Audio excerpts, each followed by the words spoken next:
हमारे इस चैनल नौटंकी तमाशा को लाल बटन दबाकर सब्सक्राइब करें व घंटी के निशान का बटन दबाएं ताकि सभी नए वीडियो आप तक तुरंत पहुंचे बिल्कुल मुफ्त।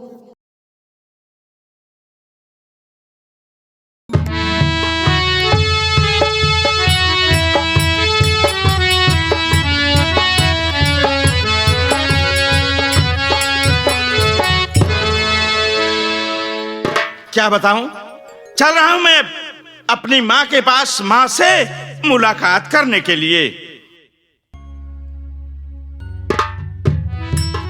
वो जीना है हंस के हमें जीवन का हर पल, कोई ना जाने यहाँ क्या हो जाए कल। जीना है हंस के हमें जीवन का हर पल, कोई ना जाने यहाँ क्या हो जाए कल। हर ख्वाब यहाँ पे सजोना है, हर ख्वाब यहाँ पे सजोना है। आदमी खिलौना है, आदमी।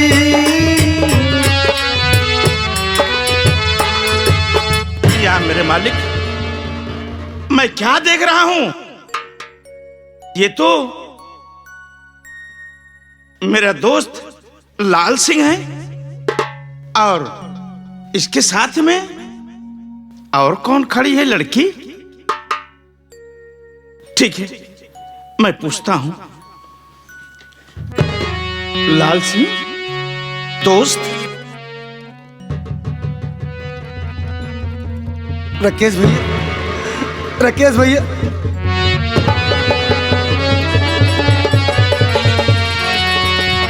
पागल हो गया है तू? सुनो, मैं तुमसे कुछ कहना चाहता हूं। बोलो भैया, क्या कहना चाहते हैं आप?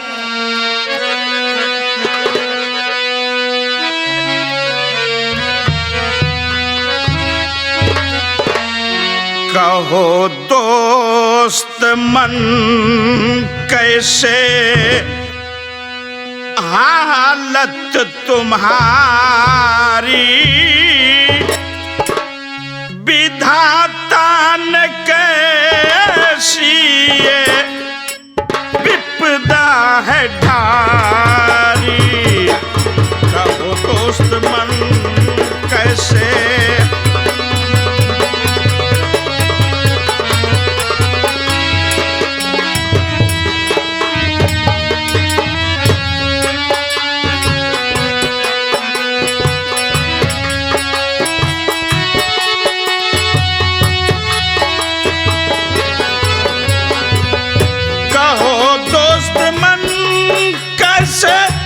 हालत तुम्हारी, विधाता ने कैसी ये विपदा है ढारी।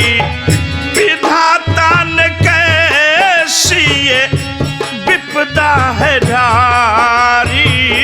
विधाता ने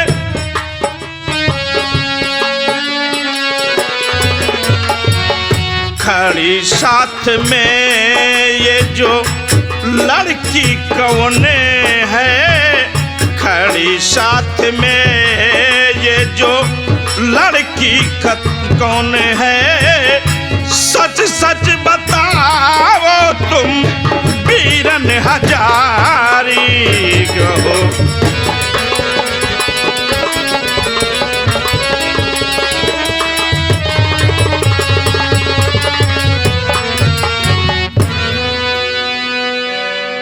आखिर दोस्तमन, तुम कैसे एक राजघराने के रहने वाले, लेकिन आज मैं क्या देख रहा हूं कि तुम इस हाल में? हाँ बोलो, क्या बात है? मेरे दोस्त मन पहले खाना खिला दो। अच्छा, मेरे दोस्त मन पहले खाना खिला दो। निकलती मेरी जान भैया बचा लो, मेरे दोस्त मर पहले।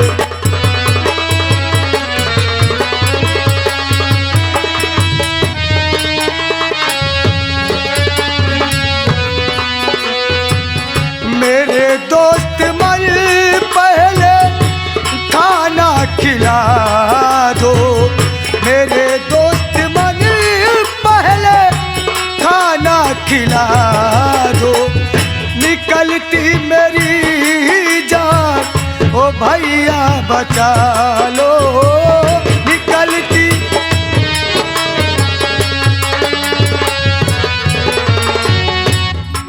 सामने है ये भाभी तुम्हारी, खरी सामने है भाभी तुम्हारी।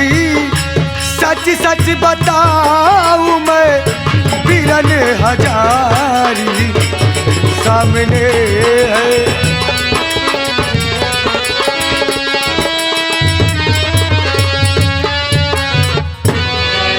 भैया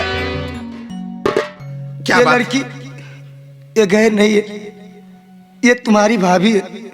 लेकिन भैया बहुत जोर से भूख लगी है, मैं तुम्हारे आगे हाथ जोड़ता हूँ भैया, मैं तुम्हारे आगे हाथ जोड़ता हूँ भैया, और आपके पाँव पड़ता हूँ, जितनी जल्दी हो सके मुझे खाना खिला दीजिए भैया, खाना खिला। दोस्त लाल सिंह, अरे तुम पागल हो गए हो? मुझे मेरा पांव पकड़ करके क्यों शर्मिंदा कर रहे हो? तुम्हें भूख लगी है, मैं तुम्हें खाना खिलाऊंगा, लेकिन तुम भी यार कैसे दोस्त हो? बड़े बेवफा निकले, शादी भी कर लिया और अपने इस दोस्त को अपनी शादी में इनवाइट भी नहीं किया।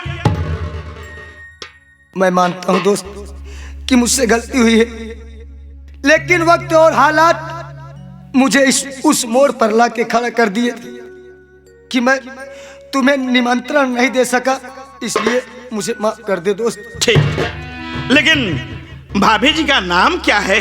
नाम तो बता दीजिए। आप खुद ही बात कर लीजिए। ठीक है भाभी जी, नमस्ते। नमस्ते देवर। लेकिन भाभी जी आपका नाम क्या है, मैं जानना चाहता हूँ। मेरा नाम आरती है।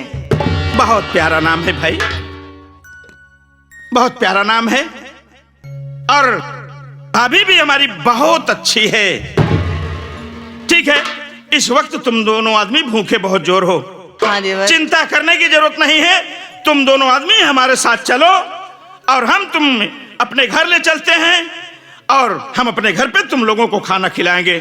चलो आओ आओ हमारे साथ।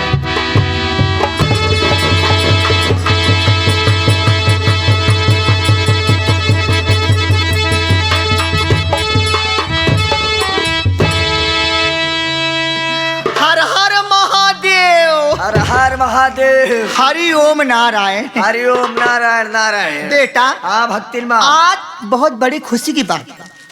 बहुत बड़ी खुशी की हाँ, बात है।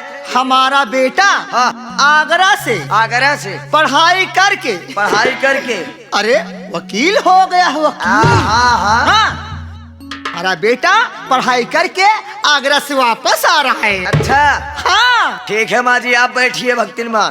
मैं अपने बेटे का इंतजार करती हूँ। ठीक है बैठिए बैठिए।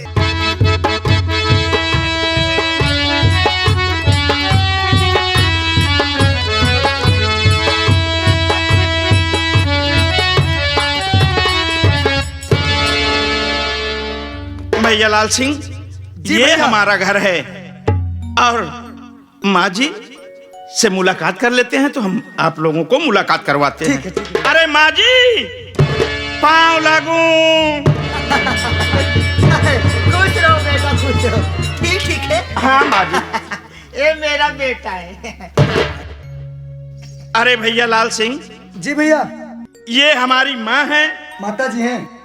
और इनके पाँव लागो, इनसे आशीर्वाद तो ले लो। ठीक भैया। माँ जी के चरणों में लाल सिंह बेटे का प्रणाम स्वीकार हो।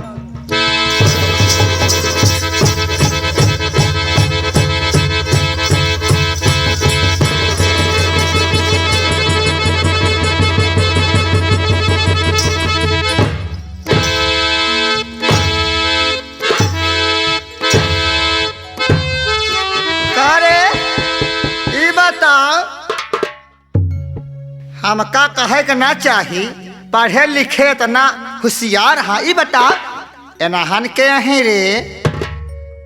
माँ जी, ये भैया लाल सिंह हैं और ये आरती भाभी हैं। आरती है? तो क्या इनकी मैं आरती उतारूं? ये कोई खाला जी का घर हो गया है? जब देखो जहां घर में लाके कर देते हो। एक बात सुन लो बेटा, क्या इस बात घर है में मैं नहीं रहने दूंगी, समझ गया कि नहीं? माँ जी, इस घर में भैया लाल सिंह और भाभी आरती दोनों आदमी यहीं पर रहेंगे माँ जी। हाँ हाँ, तोर बाप जगह ये धरे है कमा के बैठे बैठे प्याली है ये सब हैं? बतावा का माई? हाँ, ई हमारे बाप का कमाई नवा तका तोहरे बाप का कमाईया। इनसे पूछा भैया रे, इनके नाना कमाइया। एक बात सुन ले बेटवा, हमसे जबान जी लड़ाया, हमारा पेट एक किरवा, हमका जैसा टिकुलो जी बताओ, बता दो तो साहब। बतिया तो सही कहती है माई। हमारे पैदा की ना दूसरा का नाम है। हाँ बात एकदम तू सही कहती है, तो हर बात माना तही माई हम, लेकिन हर बात बोले का तरीका होत माई। अरे केहू दुआरे पे अगर आ जाए तो तू ऐसे ढंग से बात करत यहाँ कि वो मनाई के दिल पे का गुजरी बतावा। हा? मैं नहीं रहने देवांगी। हाँ नहीं रहने देवांगी? हाँ अरे तो जौन बोला तो का आवत हो वैसे न बोला।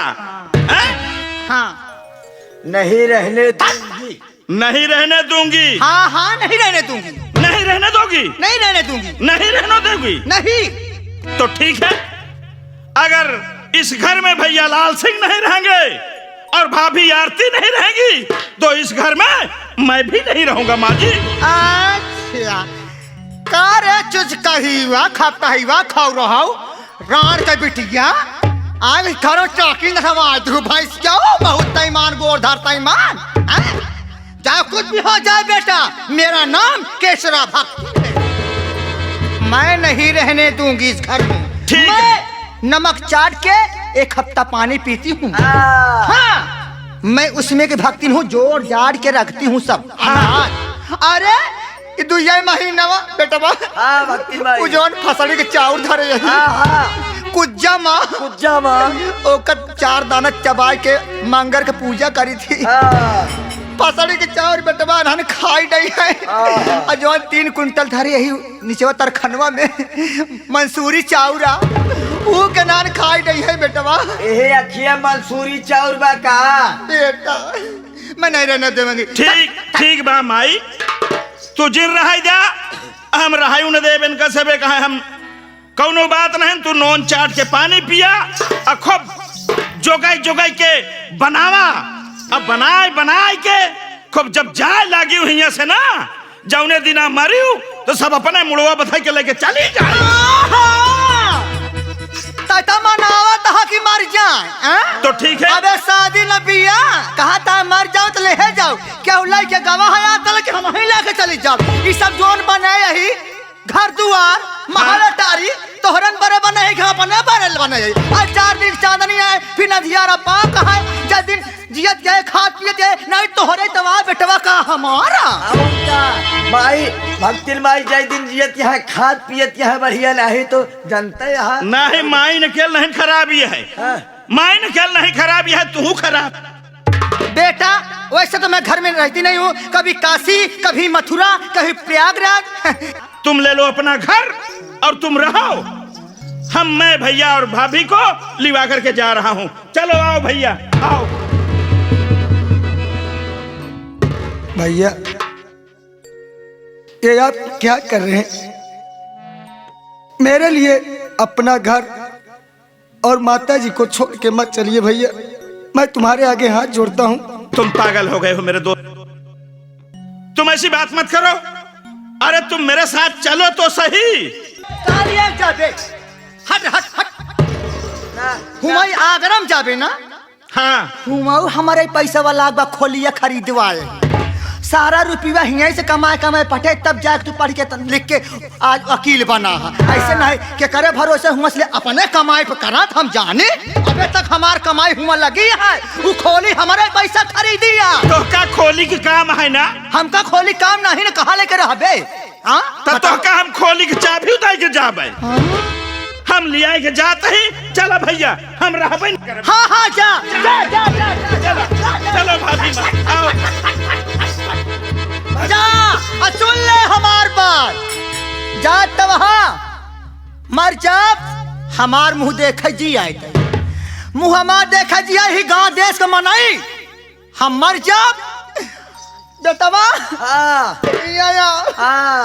जब ने दिन हम मर जाब, अगर केहू नहीं है हम मट्टी ले जाए बरे लहात, तो बेटवा हम मर जा हमार टांग पकड़े ऐसे घर रख बहा दिया तू तोरे सहारा बा जा भाग निकल हमारे घर से।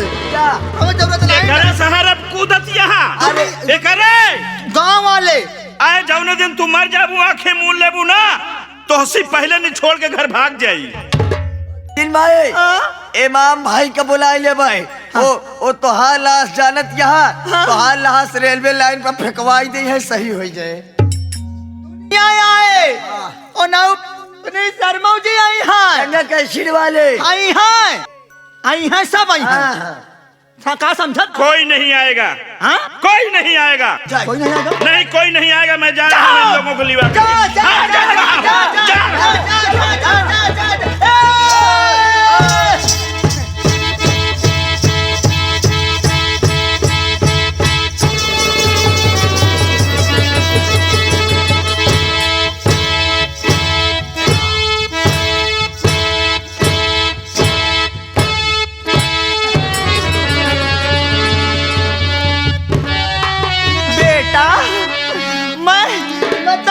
परीक्षा ले रही थी। अरे परीक्षा ले रही थी माँ। मैं परीक्षा ले रही थी कि तुम्हारे असली साथी हैं या नकली साथी हैं। अच्छा अच्छा माँ जी। बेटा मैं मिलाऊंगी। आर मोर भैया आर मोर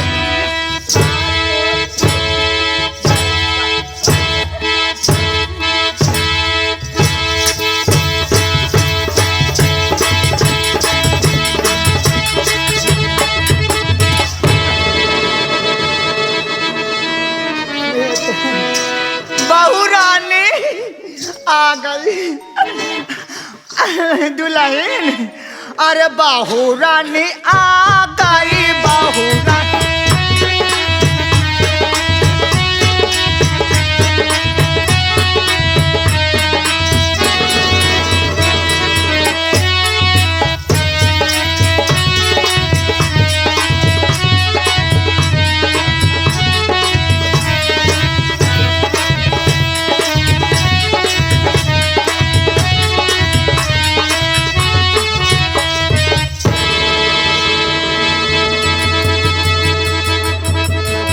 भाइयों देखा माई तो ऐसे जैसे छिपकली चपक जाए।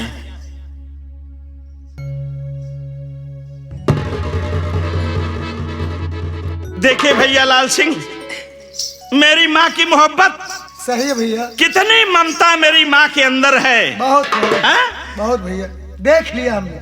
आपने देख लिया ना? जी भैया। लेकिन बुरा मानने की जरूरत नहीं, मेरी माँ का स्वभाव ही कुछ ऐसे ही है। नहीं भैया बुरा हम नहीं मानेंगे। हाँ बुरा मत मानना। और ठीक है माँ जी, ये लोग दोनों आदमी यहीं पर रहेंगे। ठीक है ठीक। और मैं कुछ जरूरी सामान भूल गया माँ आगरे में, तो और मुझे जाना होगा माँ।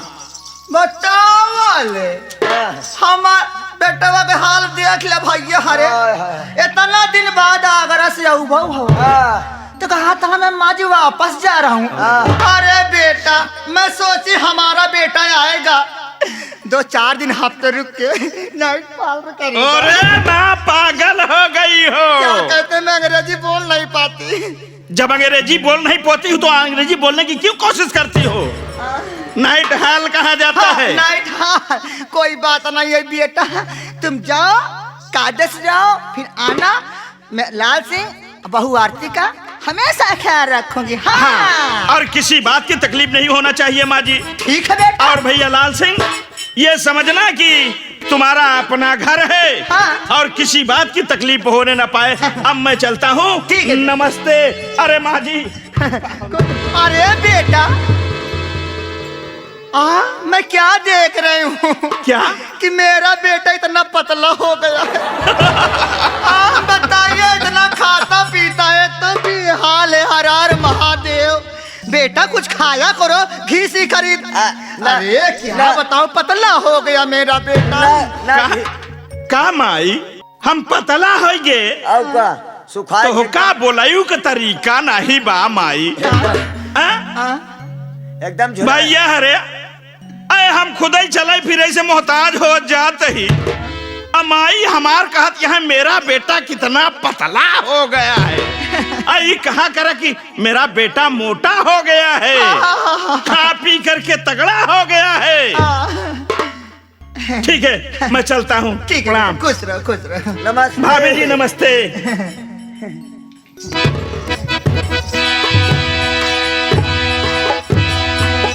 बेटा, जी माँ। तेरा लाल सिंह नाम है? हाँ माँ। बेटा माँ, देख बेटा, तुझे कोई काम करना नहीं पड़ेगा, सिर्फ बाजार से साग सब्जी लाना होगा। लौको हाँ हाँ बेटा, हाँ लाल सिंह बेटा को हाँ पैसा दे दो, हाँ पैसा दे दो और थैला दे दो। हाँ। बाजार से सब्जियां लाएगा, उसके बाद बहू आरती है वो बनाएगी, मैं खाऊंगी। अब तो बेटा आराम होगा, संजय गोड़ भी मिजवाऊंगी। ठीक है ठीक है। चले चले कमरा में पैसा दे दे, झोला दे दे। ठीक है। सब्जी में बेटा, हाँ बोलो, मैं वही पूछना चाहता था सब्जी मैं में आपसे। लंबा वाला भाटा जरूर लाना। लंबा वाला? हाँ, अगर लंबा वाला भाटा ना मिले बेटा तो मोटी वाली मूरी लेते ना, काम चल जाएगा। मोटी वाली मूरी से? अरे बेटा सलाद खाती हूँ। अच्छा, सलाद अच्छा, सलाद ठीक, इतनी ठीक। मोटी होगी, इतनी बड़ी तो मेरा काम धक्का धक चलेगा। मैं उसको काट के सलाद खाती हूँ। माँ जी, और कुछ लाना है?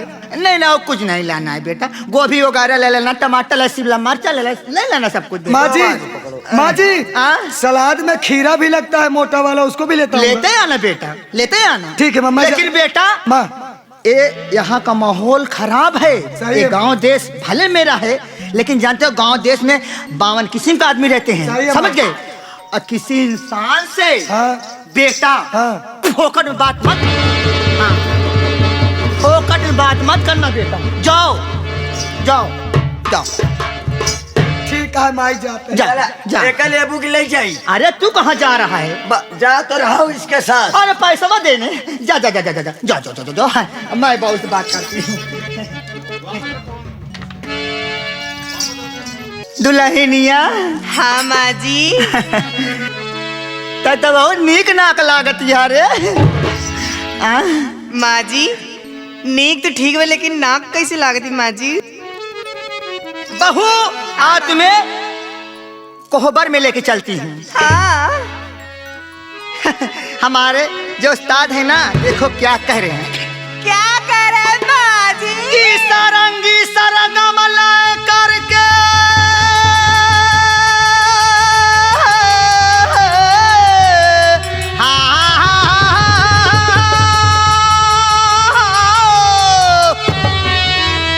अरे सरंगी सरगम लय करके, अरे हिरनिया आई है, घूंघट में चांद लय करके दुल्हनिया।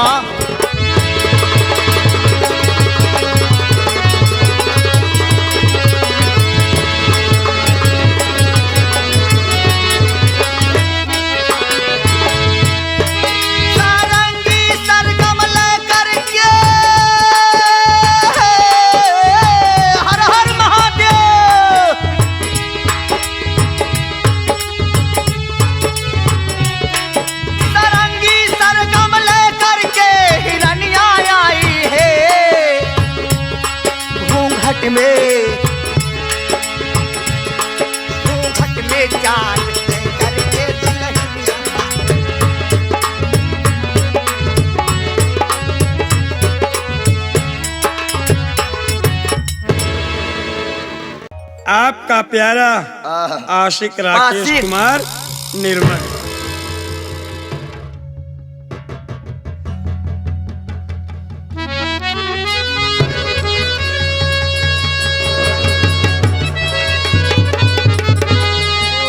सलाद काट कर खाती है वो मैं लेके आया हूँ। ये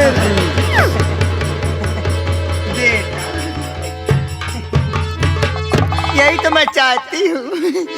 मेरे मनपसंद सब्जी इसको सलाद खाती हूँ। भूली बिसेरी एक कहानी फिर आ